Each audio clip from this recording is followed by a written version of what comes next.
Bienvenidos, este es Honorable Podcast, su análisis político de confianza. Hoy la invitada es Paloma Valencia, senadora y precandidata presidencial del Centro Democrático que participa en la llamada Gran Consulta de la Derecha. Ya vamos a hablar con ella de muchos temas que son protagónicos esta semana, uno de ellos que está aquí en nuestras 3 notas políticas de la semana, de las que vamos a hablar antes. La primera, los escenarios que pueden ocurrir en la esperada reunión de los presidentes Petro y Trump en la Casa Blanca, del peor al mejor escenario. La segunda nota, como les digo, que tiene que ver con la senadora Valencia, que es la renuncia de María Fernanda Cabal al Centro Democrático y lo que eso implica. Y la tercera nota de la semana será una mirada a qué tanto importan las maquinarias políticas regionales en la elección presidencial de Colombia. Yo soy Ricardo González Duque y esto es Honorable Podcast.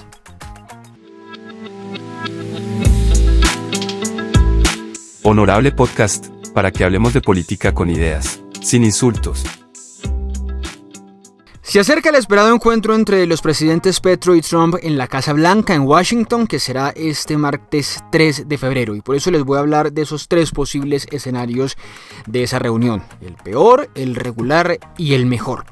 El peor escenario sería el de Zelensky, que a Petro le pase lo mismo que al presidente de Ucrania en su primer encuentro con Trump en Washington, por allá en febrero de 2025, hace casi un año. Esa reunión fue ese día y todas las cámaras de televisión registraron la humillación del presidente gringo, que le dijo al ucraniano que era un malagradecido, que sin su ayuda Rusia los habría derrotado en 2 semanas, que estaba jugando a desatar la tercera guerra mundial. El momento, recuerden ustedes, fue tan vergonzoso para Zelensky que hasta un periodista de forma muy ruin, que es aliado de Trump, un periodista conservador, le reclamó con una pregunta a Zelensky por no estar vestido de saco y corbata, y Zelensky, un poco azarado, un poco agobiado por todo eso, simplemente dijo que vestía así simplemente porque su país estaba en guerra. Si Petro tiene su reunión con Trump a puerta abierta, con todas las cámaras rodeándolos, podría salir muy mal. El presidente de Estados Unidos tiene una personalidad realmente despreciable, en la que el matoneo y la humillación al otro son su estrategia para mostrarse fuerte y acorralarlo.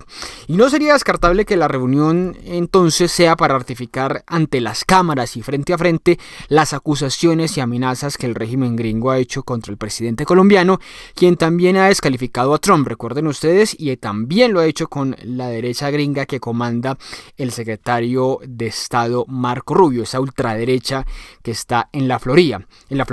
Podría ser esta además una de tantas tácticas en la estrategia que tiene Estados Unidos seguramente para influir en las elecciones de Colombia.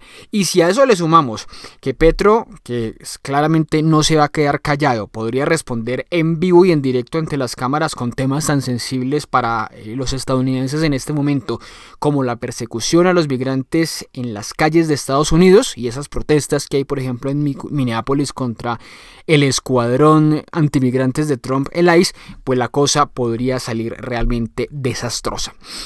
Pero revisemos también los otros 2 escenarios. El escenario regular sería el de María Corina Machado, que Trump trate a Petro con la misma intrascendencia que le dio a la líder de la oposición venezolana. En ese encuentro, recuerden ustedes, no hubo videos oficiales y no hubiera existido foto si no hubiera sido por la que Trump quiso publicar del momento muy deshonroso, muy penoso, en que Machado le entregó la medalla del Premio Nobel de Paz, ese premio Nobel que él no se ganó, que ella sí se ganó, y que se lo dieron para congraciarse con Donald Trump.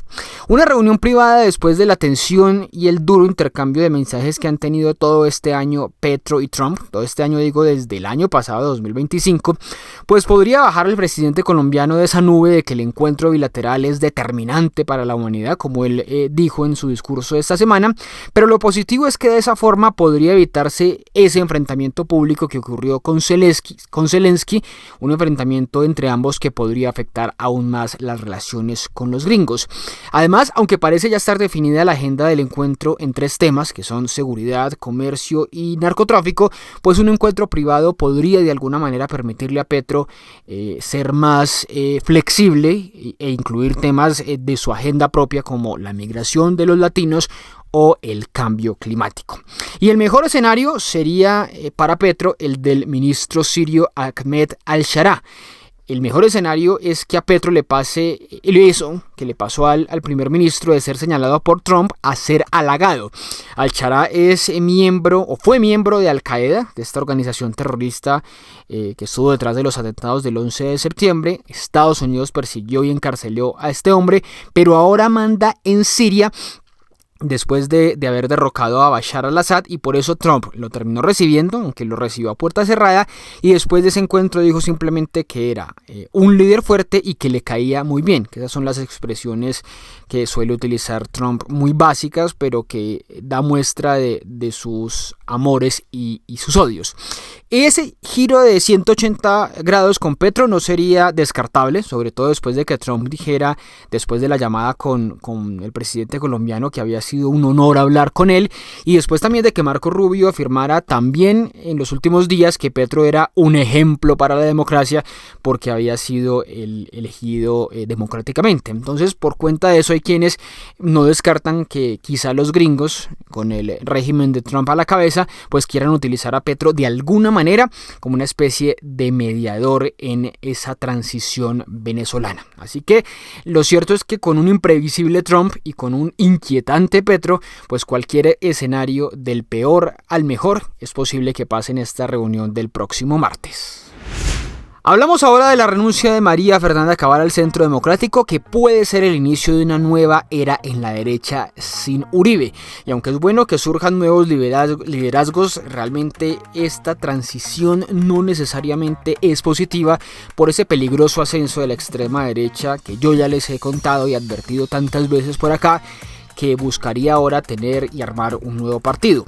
La carta del esposo de Cabal, José Félix Laforí, el presidente del gremio de los ganaderos, pues muestra realmente intrigas y graves denuncias de fraude dentro del Centro Democrático para designar a Paloma Valencia como la candidata del partido, pero sobre todo muestra que Uribe parece estar perdiendo el control de un sector político que ha manejado él por un cuarto de siglo. Como les había contado antes, de la Espriella le está arrebatando, eso lo hablamos en el episodio pasado, le está arrebatando a Uribe ese liderazgo en la derecha con un radicalismo que atrae a muchos. Y ahora quien se suma a ese raponazo contra Uribe pues es la senadora Cabal, que quiere armar rancho aparte, como se dice popularmente, un partido, teniendo como referentes a esos radicales, hombres muy radicales de la derecha global como Trump en Estados Unidos, Abascal en España, Milei en Argentina, Kast, el presidente electo de Chile que asume el próximo año, y Nayib Bukele en El Salvador. Y aunque no vamos a decir que Uribe es un moderado, porque él también representa la extrema derecha, pues él se había camuflado hábilmente apoyando a candidatos más moderados para ganar las elecciones, como lo hizo con Duque en 2018 y como intenta hacerlo ahora con nuestra invitada, con Paloma Valencia. El problema es que este año quizá la fórmula ya no le funcionaría porque, como es tendencia mundial, la ultraderecha está surgiendo como una posibilidad fuerte y viable de convertirse en gobierno en muchos países. Y aquí lo hace con el peligroso abogado Abelardo de la Espriella, un candidato que es de discurso violento, antidemocrático y antiderechos. Y a él lo acompañan como borregos otros hombres, muy extremistas ellos, muy caricaturescos, muy vacíos de argumentos, muy parecido a lo que les estaba diciendo ahorita de Donald Trump, que conforman la lista del llamado del Partido Salvación Nacional, llamada la lista del Tigre. Y ahora también se van a sumar a esa campaña, o ya se sumaron unos políticos tradicionales como la gente de Federico Gutiérrez y los Char en Barranquilla, muy seguramente en busca de mermelada futura. Así que la división entre la derecha tradicional que lidera Uribe y la ultraderecha que impulsa a De la Espriella ya es muy notoria. Por ejemplo, se ve con la intención de Salvación Nacional de querer sabotear esa consulta de la derecha, llamando a anular los tarjetones de la llamada Gran Consulta. Esa es la petición que han hecho las bodegas de Abelardo. Y también se ven las críticas de sus seguidores a candidatos como Juan Carlos Pinzón, de quien dicen que es un santista, o a Paloma Valencia, a quien llaman Palomarx, porque supuestamente la ven muy de izquierda. Pues sumado a esto, el largo mensaje que el director de Salvación Nacional, Enrique Gómez, le envió a Tomás Uribe, en el que le dice que su proyecto, el proyecto de Abelardo y de Salvación Nacional, está alejado de lo que él llama el establecimiento y la vieja política. Esa es otra demostración más de la ruptura de esta ultraderecha emergente con el uribismo, con esa izquierda más tradicional, con esa derecha más tradicional. En todo caso, por ahora, la ultraderecha es más un voto de opinión, así sea una opinión nociva como la considero yo clarísimamente. Es mucho más eso que una estructura política organizada. Y por lo que es incierto además que Salvación Nacional alcance el umbral en las elecciones al Congreso. No está muy claro cómo le vaya a ir a esa ultraderecha. Por eso es que las maquinarias regionales de Antioquia y Atlántico aterrizan a la campaña del sombrío abogado, porque necesita sumar estructuras para ganar la presidencia. Y en esa misma lógica entonces es que la renuncia de Cabal, para empezar por el principio con esa renuncia, pues busca abrir paso para crear y organizar las estructuras de la derecha radical en Colombia que le permitan a ella tomarse el Congreso y la presidencia en 2030. La apuesta de ella es mucho más a 4 años que a lo inmediato, a lo que vaya a pasar en estas elecciones. Y pues ya que estamos hablando de estructuras políticas, de maquinarias regionales, vamos con la tercera nota, que es para que analicemos qué tan importantes son esas maquinarias en la elección presidencial. Y les planteo este tema porque algunos apuntan, por un lado, a que el papel de Roy Barreras será el de llevar las maquinarias regionales a la candidatura de Cepeda, mientras, como ya les estaba contando, Abelardo de las Priellas recibió el apoyo de esas maquinarias de Federico Gutiérrez y de los Char. Las maquinarias realmente, esas maquinarias regionales son cruciales completamente en las elecciones al Congreso, donde los cientos de candidatos que hay a Senado y Cámara pues forman unas empresas, una especie de microempresas electorales que buscan recoger votos a cambio de favores. Y la cosa funciona más o menos así.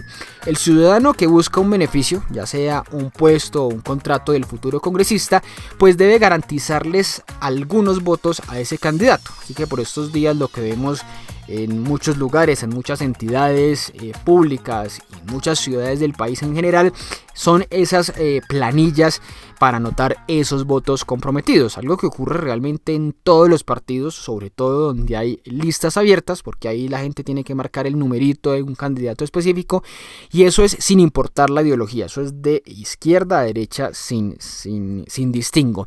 Sin embargo, esta práctica es menos frecuente en las elecciones presidenciales, donde es mucho más importante la ideología y el voto de opinión.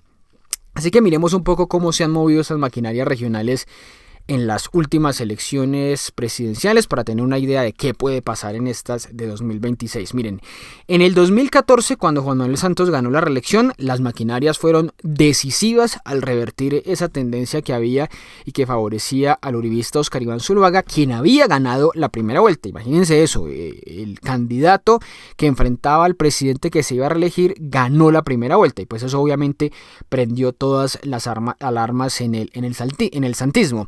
Por eso grupos de la costa, especialmente de los llamados ñoños, se movilizaron muy activamente para lograr darle esa victoria a Santos en la segunda vuelta, aunque eso sí, no se puede negar que se activó también un voto de opinión de izquierda que acompañó al entonces candidato presidente Santos, por un lado para frenar al uribismo y por el otro para respaldar el proceso de paz que estaba en juego con las FARC en ese momento. Si miramos 2018, en la victoria de Duque, los grupos regionales de los partidos tradicionales, digamos que jugaron un papel activo pero no trascendental, porque en ese momento todo estaba apuntaba a un buen ambiente para el uribismo. Recuerden ustedes que había ganado el plebiscito por la paz y demás. Entonces ese rechazo al acuerdo de paz y el miedo a Petro que se repetía tanto, pues fueron suficientes realmente para darle más peso al voto de opinión que a la maquinaria, aunque ahí en la maquinaria también hubo, por ejemplo, cosas irregulares como la ñeñe política que no fue investigada realmente a profundidad. Y hace 4 años, en 2022, cuando ganó Petro, pues las maquinarias regionales, digamos que ayudaron a desempatar un voto de opinión que estaba dividido entre el petrismo y el antipetrismo, que el antipetrismo tuvo 1000 candidatos hasta que llegó a segunda vuelta al candidato que era Rodolfo Hernández, porque no había nada más. Y el incremento de votos para la segunda vuelta, sobre todo en las costas, pues fue por las maquinarias muy probablemente, aunque pudo pasar también un fenómeno como el de Santos en el 2014, que también también hubo un importante movimiento del voto de opinión y por las emociones que por supuesto despertaba Gustavo Petro, y bueno, que sigue despertando actualmente, así sea 4 años después. Para estas elecciones es probable que Cepeda, Iván Cepeda, también tenga el apoyo de esas maquinarias regionales que tuvo Petro, aunque su candidatura se basa principalmente en mostrarse como una de voto de opinión. Mientras que si miramos por el lado de Abelardo y la Espriella, el apoyo de las maquinarias de Federico Uchar le pueden terminar restando apoyos porque le pueden quitar esa máscara de outsider de la política que él ha querido vender y que fue lo que le permitió a Rodolfo Hernández pasar a la segunda vuelta hace 4 años. Él no recibió ningún apoyo de ningún político tradicional previo a la primera vuelta y así fue que llegó a la segunda. Así que mi apuesta es que en esta elección digamos que la maquinaria importará un 20% por poner un número, mientras que la opinión será de un 80%. Por eso es que con un alto número de indecisos o quienes responden ninguno en las encuestas que hemos visto, pues aún podría haber espacio para que tome fuerza un tercer candidato que represente ese voto de opinión más allá de lo que tienen hoy Cepeda y Abelardo. Eso está por verse. Y pues ya que les conté las 4 notas de la semana, ahora sí saludo por aquí a la senadora Paloma Valencia, como les digo, candidata presidencial del Centro Democrático. Bienvenida, senadora Valencia, honorable podcast, ¿qué tal va todo? Hola Richie, un saludo especial para ti y para toda la audiencia que nos está acompañando hoy. Pues aquí ando por Pasto, atrapada por el clima y el clima también en Medellín que no está ayudando, lamentando todas las tremendas inundaciones que estamos viendo en el país. Bueno, eso quiero empezar preguntándole, ¿cómo avanza esa campaña con esos recorridos que usted ya está empezando a hacer, digamos, en forma por las regiones? Y quisiera preguntarle qué se ha encontrado, qué le dice la gente frente a su candidatura, frente a lo que percibe del gobierno, frente a pues las elecciones que ya están a la vuelta de la esquina. Pues lo primero, Richie, un sentimiento de miedo en muchas regiones de Colombia. Una ciudadanía sintiendo que la violencia está regresando a Colombia.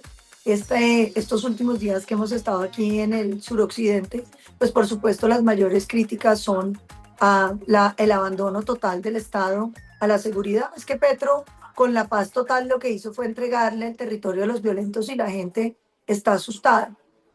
Hay un también descontento en materia social muy profundo. Le duele a uno ver, Ricardo, que uno recorre este país y es como que a nadie le importara. Una pobreza, un abandono, tantos municipios sin agua potable, sin saneamiento básico, familias en acción desaparecido, no hay vías terciarias, no hay autopistas, no hay conectividad, las escuelas cayéndose. Mi diagnóstico, mi impresión es que tenemos un Estado que es como muy indolente con los territorios, muy apartado de las necesidades que tienen los colombianos. Y quisiera preguntarle específicamente por un episodio de esta semana y es el de una valla que ha aparecido de las disidencias de las FARC diciendo ustedes no pueden entrar. Pues está su foto, la foto del expresidente Uribe y otros miembros del Centro Democrático. ¿Qué ha sabido usted de esa valla en particular? Y pues me lleva a preguntarle, ¿ha recibido amenazas? ¿Cómo está su seguridad? Bueno, pues Ricardo, vea, lo primero es que la valla representa una cosa que es absolutamente real. Y es que los grupos ilegales tienen candidato que es Iván Cepeda. Tienen candidato y para garantizar que él gane, pues por supuesto están amenazando a la gente nuestra. La están amenazando abiertamente. Y ya es tan claro, pues que incluso ponen vallas, ¿me entiendes? Esto no hay ninguna necesidad de disimular. Todo esto es el producto de la paz total, cuyo padre es el senador Cepeda. Y yo creo que esto es muy grave para la democracia colombiana cuando usted tiene un candidato al que los grupos ilegales están avalando, al que le están haciendo campaña y que la hacen con los fusiles y que la hacen impidiendo que quienes representamos una alternativa a su discurso estatizador podamos ir a hablar con la comunidad. Usted viera la cantidad de líderes del Centro Democrático amenazados, viera la cantidad de candidatos del Centro Democrático amenazados y por supuesto la negligencia del gobierno en entregarnos alguna seguridad para ellos. La situación de seguridad para todos nosotros es absolutamente crítica. Ustedes saben que el año pasado el gobierno Petro me notificó de planes para asesinarme a mí, a la representante Juinao, al señor Contralor de la República. Y eso coincide con informaciones que hemos recibido también de mandos medios del Estado, de mandos medios de la Fiscalía, que nos cuentan la cantidad de fuentes humanas que están dando razón de atentados en nuestra contra. Infortunadamente, pues usted sabe que la inteligencia de este país se la entregaron también a las disidencias, ahí pues en cabeza del M-19 y siguiendo con esa gente que metieron y que aparecieron en esos computadores de Anorí, donde las disidencias de las FARC pues tienen control suficiente y amplio sobre los organismos de inteligencia del país. Pero quisiera determinar una cosa que usted señala acá y se lo he leído en Trinos donde habla de esa supuesta relación de Iván Cepeda con las FARC. Usted dice que son los tres Ivanes, Iván Márquez, Iván Mordisco e Iván Cepeda. ¿No cree que es peligroso señalar de esa manera desde el otro lado a otro precandidato de esas relaciones tan directas con grupos armados criminales? Lo que es grave es que él tenga esas relaciones tan directas. Lo que es grave es que usted tenga unas fotos de un candidato a la presidencia abrazado con quienes son responsables del asesinato de Miguel Uribe. Lo que es grave es que usted tenga un gobierno que está en diálogos con grupos ilegales, terroristas y narcotraficantes, y que esos grupos amenazan la oposición y las mesas continúan. Eso es lo que es grave, Ricardo. Lo que es grave es que tengamos un gobierno que se sienta a negociar con los violentos y que esos violentos amenazan la oposición, asesinan la oposición y los diálogos siguen. Eso es lo que Pero es grave. la explicación que ha dado, por ejemplo, Cepeda es que esas eran fotos cuando él estaba en el proceso de paz y demás. ¿Y eso no lo exculpa, digamos, de esa relación que señala usted? No, no, no. Yo creo que cuando uno toma decisiones de abrazarse y sonreír con quienes han asesinado tantos colombianos, es una decisión moral que él toma. Yo le digo una cosa, yo no creo que haya exterroristas ni exasesinos. La sangre de los colombianos que esas personas mataron antes y después del acuerdo de La Habana, eh, le unta las manos a Iván Cepeda también. Senadora, hablemos estos segundos del Centro Democrático. ¿Qué tan unidos están en el partido alrededor de su candidatura? Pues por todo lo que ha pasado esta semana. La senadora Muy Cabal renuncia. unidos, estamos muy unidos y convencidos de que vamos a ganar la presidencia de la República. Pero mire, se lo pongo en estos términos. Renuncia a ella y muchos dicen va a terminar en la campaña de Abelardo de la Espriella. Uno ve unas vallas de gente del Centro Democrático haciendo la seña del señor de la Espriella y uno piensa, es que no están convencidos de su campaña. ¿Qué le dicen a usted internamente? ¿Por qué esta admiración o acercamiento a un candidato como de la Espriella, por ejemplo? Pues lo primero, la palabra firme siempre ha sido el uribismo. Sí. Entonces, pues como que decir que porque nosotros usamos la palabra firmes, estamos ahora con De la Estrella, no es verdad. Y yo creo que es natural que mientras el partido encontraba a su candidato, pues mucha gente fue afiliándose a unas candidaturas, pero nosotros estamos trabajando para ganar la presidencia de la República y lo que yo siento es todo lo contrario, un partido unido, un partido entusiasta, un presidente Uribe acompañándome a todos los rincones de Colombia. Nosotros estamos seguros de que esta candidatura va a fructificar y que vamos a elegir la primera mujer presidente de Colombia. Y hablando de eso, pues tiene usted un primer paso que es la llamada gran consulta y ¿qué le respondería a usted, ya que vamos a hablar de la gran consulta y estábamos hablando de la Espriella, a esos llamados que están haciendo, digamos, los más radicales de los radicales en ese sector y es a anular la consulta de ustedes, digo, a votarla, tacharla y demás?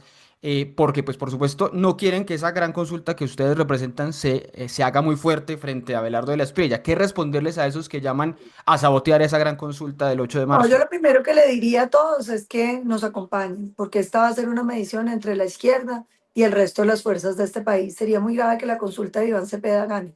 Yo creo que a los colombianos hay que decirles, esta es la primera gran medición entre la Colombia que quiere libertad y democracia y los modelos estatistas de izquierda carnívora que representa Iván Cepeda y su grupo. Yo creo que todos los colombianos debemos votar esa consulta. Después, en primera vuelta, pueden escoger por quién quieren votar. Pero ¿qué le responde a esos que dicen que hay que sabotearla? Que la voten, que lo que necesitamos es derrotar a Iván Cepeda. Y después, en primera vuelta, pueden escoger por quién votar entre los candidatos que tenemos del centro a la derecha. Y mi otra duda es, los críticos le dicen, no, es que esta es una consulta casi santista, que porque está David Luna, que porque está Juan Carlos Pinzón, que bueno, es un converso, que porque está Mauricio Cárdenas, incluso porque está Juan Manuel Galán, esos cuatro que fueron muy cercanos en su momento al expresidente Santos. ¿Es una consulta También hay unos santista? que no somos cercanos al Sí, no, de presidente acuerdo, Santos. pero cuatro Entonces, muy decir que santos. la consulta, eso es como decir que ellos se volvieron uribistas.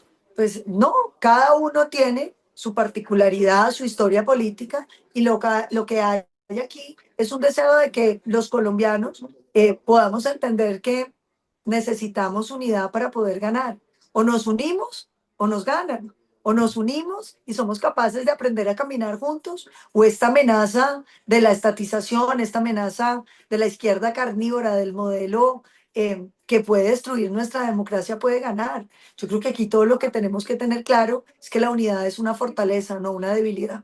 Pero ahora tengo entendido que tiene pocos minutos porque tiene viaje, pero hablemos estos minutos de sus propuestas. Quiero escucharle sobre dos temas. Hay mucho por hablar, seguramente ya habrá el tiempo, pero usted ya me describía el tema de seguridad y quizá el tema de salud, que son casi que las preocupaciones principales de los colombianos en ese momento. Sobre seguridad, su partido, el Centro Democrático, ha sido un abanderado de ese tema con el expresidente Uribe en su momento, pero hubo un momento con el expresidente Duque que esa seguridad no salió bien, crecieron los grupos armados criminales y demás. ¿Cómo garantizar que ustedes otra vez van a retomar ese camino de garantizar seguridad en Colombia cuando el gobierno anterior del Centro Democrático tuvo fallas en esa seguridad? ¿Cuál es su idea en seguridad?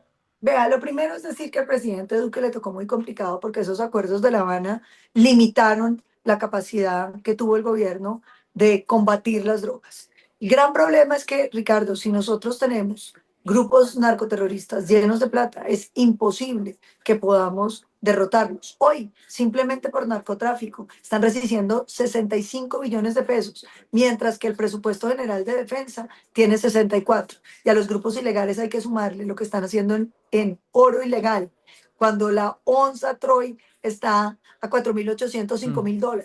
Cuando usted tiene además extorsión disparada en el país, cuando tiene más de 600 secuestrados financiando a los grupos ilegales. Entonces, lo primero es entender que unos grupos ilegales llenos de plata son inderrotables. Por eso la política antidroga es una pieza esencial para reducirles los ingresos y lograr que podamos derrotarlos. Y hay que robustecer la fuerza pública. Mire, este gobierno habla mucho de la fuerza pública, pero le ha sacado 80 generales, 23.000 hombres del ejército. Es decir, nosotros estamos sin pie de fuerza, y no solo sin pie de fuerza, sino sin armamento. Los helicópteros se han venido cayendo, 7 helicópteros se le han caído a Petro, porque no les hacen mantenimiento. Hablan de munición ya completamente caducada. No hay capacidad de reacción. Mire, uno se vuelve a encontrar, esto es increíble, que no hay plata para pagar los servicios públicos de muchos batallones, que no hay plata para la gasolina de las patrullas. Entonces, uno no puede ganarle a los ilegales si no tiene una organización de una fuerza pública bien hecha, que necesita seguridad jurídica con un fuero penal militar, que necesita un nuevo plan Colombia 2.0 que nos permita tecnología y equipamiento, que necesita nuevamente funciones de inteligencia, es que yo se lo mencionaba. Aquí le entregaron la inteligencia al M-19, cambiaron los países estratégicos para hacer cooperación con Venezuela y con Cuba. Nosotros vamos a hacer cooperación con Israel, cooperación con el Reino Unido, cooperación con los Estados Unidos, que han sido los aliados para poder derrotar el narcotráfico. Lo tercero, nosotros necesitamos comunidades del lado de la fuerza pública. No puede ser que en Argelia estén todo el tiempo viendo a ver cómo sacan el ejército. Por eso los programas de consolidación territorial tienen que venir de la mano de la fuerza pública.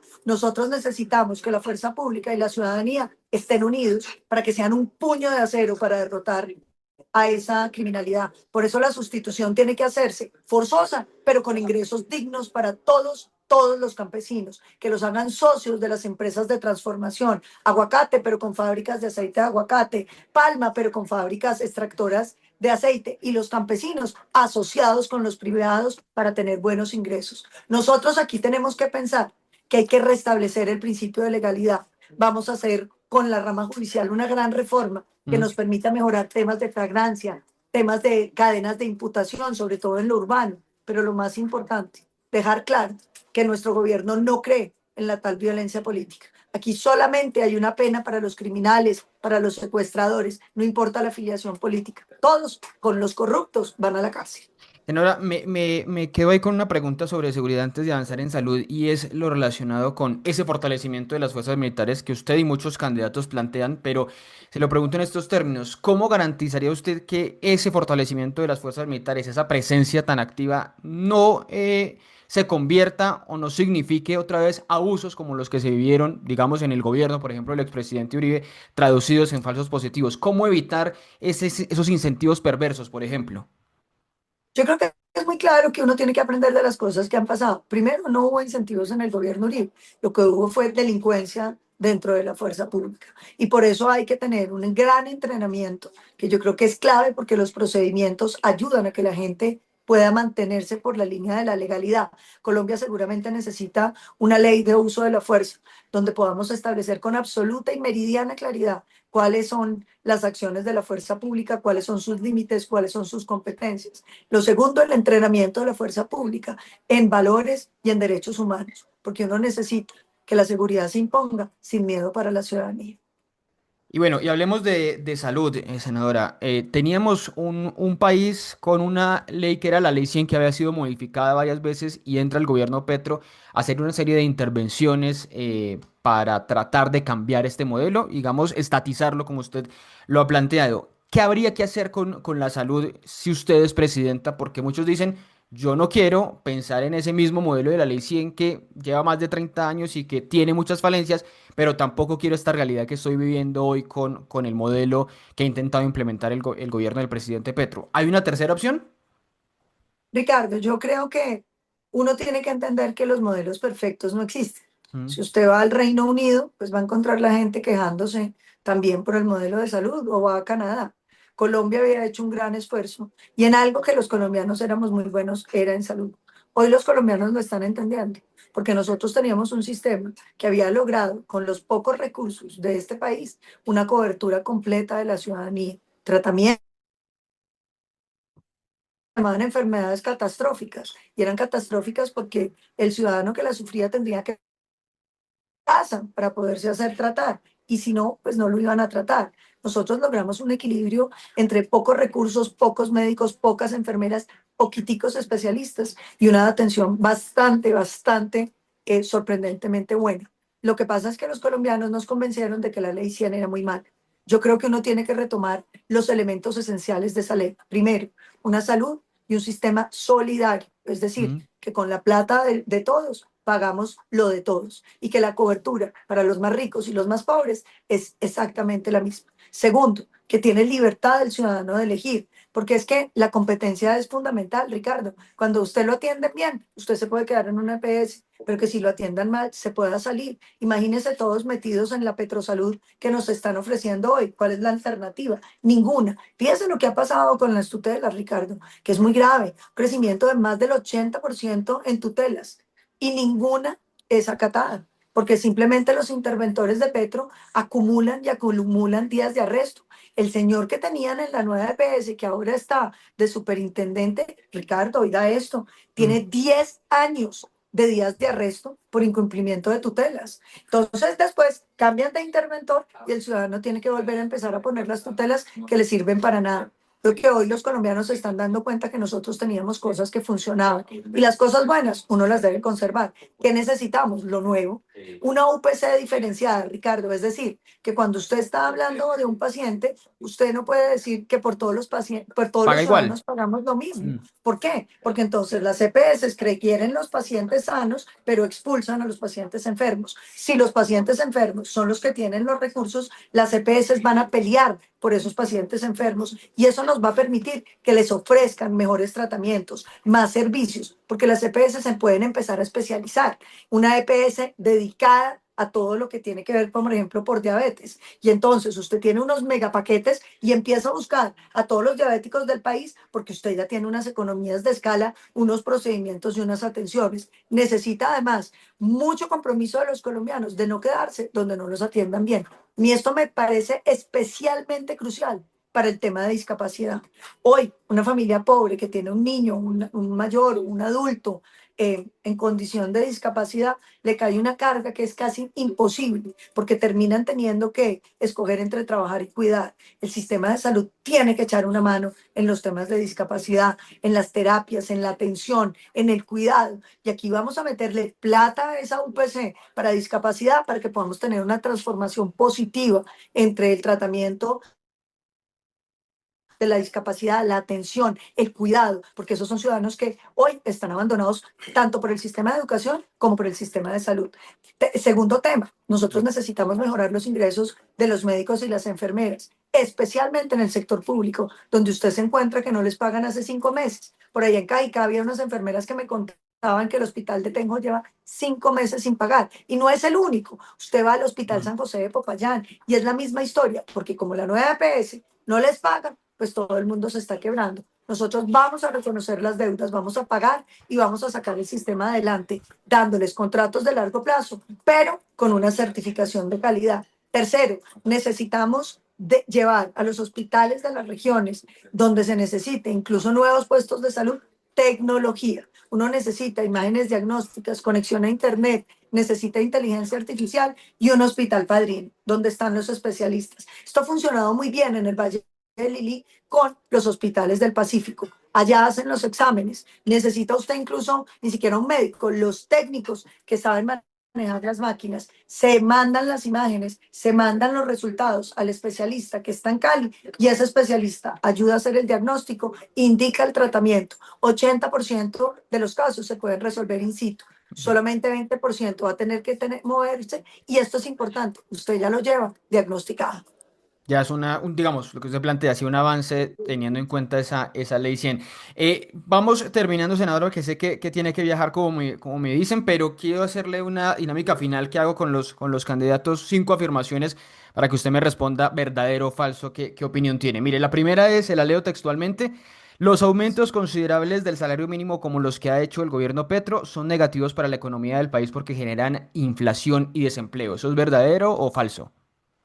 Esta es la mitad de la historia, eso es cierto, pero yo quiero que los colombianos tengan un buen salario. Lo que nosotros vamos a hacer para que los empresarios no tengan que despedir trabajadores como lo están haciendo ahorita o cerrar empresas es que vamos a bajar drásticamente los impuestos. Nosotros preferimos que le paguen a los trabajadores y que no paguen tanto impuesto.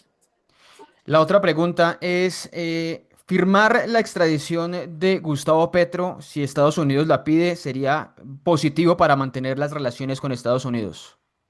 Yo creo que uno no debe hablar de hipotéticos. Ujú. Yo creo que uno tiene que esperar a que las cosas pasen. Lo que sí es muy cierto es que el presidente Petro tiene que corregir su política antidrogas, que ha sido de amistad con los grupos ilegales, de permitirles tomarse el territorio. Ahí están ya las sanciones del Ecuador, que son muy injustas, Ricardo, Ujú. porque ¿qué puede hacer el empresario colombiano para evitar lo que está pasando? Si es que el empresario colombiano le toca la extorsión, le toca el secuestro, le toca los atentados terroristas y le ponen las sanciones a ellos que ya es víctima del narcotráfico. El presidente Petro tiene que escoger entre la comunidad internacional y la ciudadanía colombiana atormentada por el narcotráfico o los amigos de la paz total. Ojalá escogiera el camino correcto.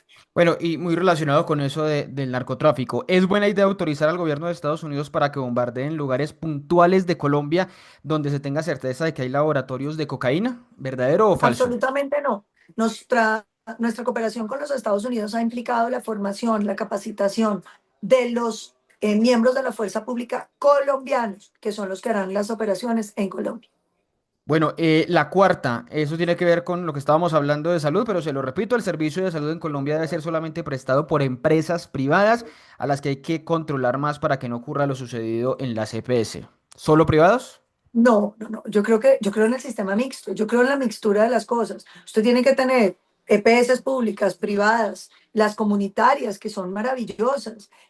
Usted puede tener mixtas, como lo era la nueva EPS, y que el ciudadano escoja. Lo mismo que debe pasar en educación. Usted debe tener educación pública, privada, en concesión, y que el ciudadano escoja. Lo mismo que debe pasar en los fondos de pensiones, públicos, privados, mixtos, y que el ciudadano escoja. Es que la estatización es tremendamente nociva porque cuando el Estado lo controla todo, se le empieza a uno a meter hasta en la cocina, a educarle a los hijos, a adoctrinárselos. Por eso es que uno tiene que tener un Estado que se meta en lo que le compete y que el ciudadano sea el que tenga siempre libertad de elegir.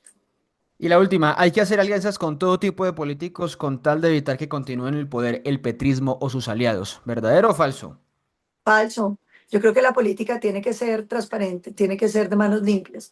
En la política no todo vale. Y la política lo que necesita es que podamos ponernos de acuerdo en que hay unas cosas más importantes y que hay una manera de relacionarse con la política distinta, que es el servicio, que es la capacidad de hacer que las cosas pasen. Colombia necesita menos discursos, más resultados, y en eso es que estamos comprometidos. Bueno, senadora, ¿y me va a hacer una apuesta o no? ¿Cuántos votos van a sacar? ¿Cuántos votos va a sacar la gran consulta? Yo soy malísima, malísima para calcular los votos. Lo que yo sí le puedo decir, le puedo calcular, es la cantidad de trabajo que voy a poner para que ese resultado sea el más favorable posible.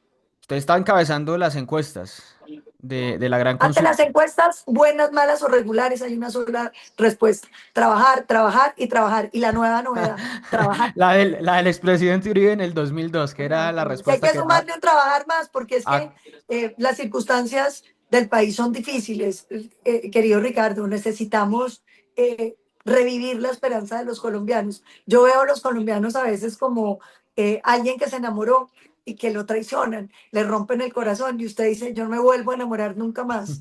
Hay que volverse a enamorar del futuro de este y, país. y Hay no que me, creer que es posible. y no me hace la apuesta del Centro Democrático, ¿cuántos senadores? Porque la vi a usted Yo diciendo es hay que que soy votar... malísima para calcular. Yo, no. No, Hay pero una digo, gente que es buenísima para la cábala los política. 25 cree que lo logre sacar, pues para que Yo, Uribe vuelva a ser senador. yo no le puedo decir si lo sacamos o no. Yo espero que sí. Que yo creo que el presidente Uribe, después de tantas humillaciones, de tanta persecución, se merece volver al Congreso de la República y por eso le pido a todos los uribistas y a toda la ciudadanía que lo quiere, que nos ayuden con su votico por él, porque yo creo que sería un gran triunfo para Colombia, para la democracia, reivindicar una figura que le ha servido tanto a este país. Pues senadora, muchas gracias por estos minutos, por sacar tiempo para responder sobre estas inquietudes que hay alrededor de su campaña, de lo que está pasando y por supuesto de lo que viene. Ya habrá tiempo de, seguramente, de que volvamos a hablar cuando pase la consulta, si usted es finalmente senadora. Y pues éxitos en lo que venga. Muchísimas gracias, Richie. Aquí estaremos con todo el compromiso con Colombia, con la ayuda de Dios y los colombianos. Esperamos seguir avanzando, porque yo creo que Colombia necesita orden, firmeza y corazón.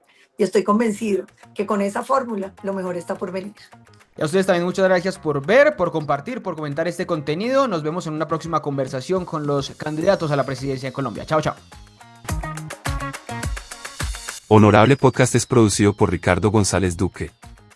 En @RicardoGonDuque en TikTok, Instagram, Facebook, Twitter y YouTube pueden encontrar noticias, opinión y análisis político.